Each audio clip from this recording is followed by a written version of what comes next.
அனைவருக்கும் வணக்கம்.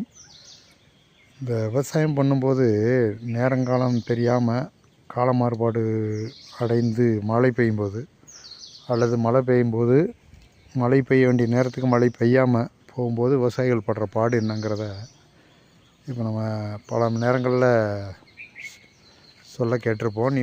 செய்திகளில் பார்ப்போம், விவசாயிகள் புலம்புறதை பார்த்துருப்போம். நம்ம விவசாயமாக பண்ணுறதுனால நிறைய விஷயங்களை அதை நோட் பண்ணியிருப்போம். விவசாயமாக பண்ணாமல் இயற்கையாக இருக்கிறதுல மரங்களுக்கு என்ன நடக்குதுங்கிறத இப்போ பார்க்கலாம். பூத்து காய்க்க வேண்டிய நேரம் இது. இவ்வளோ பூத்து இருக்குது இந்த மரம். பார்த்திங்கன்னா என்ன ஆயிடுச்சுன்னா, சம்மந்தம் இல்லாமல் திடீர்னு மழை பெய்யவும் கம்ப்ளீட்டாக அந்த பூ பூரா ஒரு பூ கூட மரத்தில் இல்லாமல் எல்லாமே கொட்டுது. இதே பாதிப்பு ஒவ்வொரு தாவரத்துக்கும் இருக்கும். அதே விவசாயம் பண்ணும்போது நமக்கு நஷ்டமாகும்.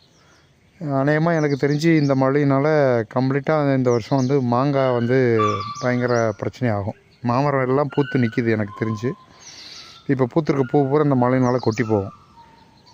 இது விளைச்சலில் போய் பாதிக்கும். இதுதான் ஒவ்வொரு நாளும் இதை இயற்கையை கவனிக்கும்போது நடக்கிற பிரச்சனை.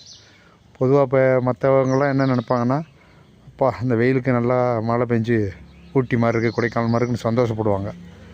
விவசாயம் பண்ணுற ஒவ்வொருத்தரும் இதை நினச்சி செத்துருவான்.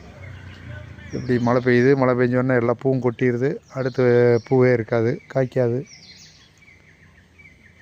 விவசாயி எதையுமே அனுபவிக்க முடியறதில்ல.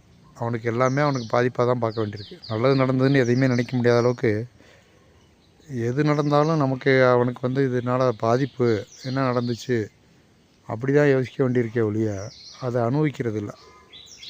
அது அவங்களுக்கு பாதிப்பாக தான் வந்துக்கிட்டே இருக்குது. எதையுமே அனுபவிக்கிறதுக்கு கொடுத்து வைக்கிறது இல்லை. நன்றி.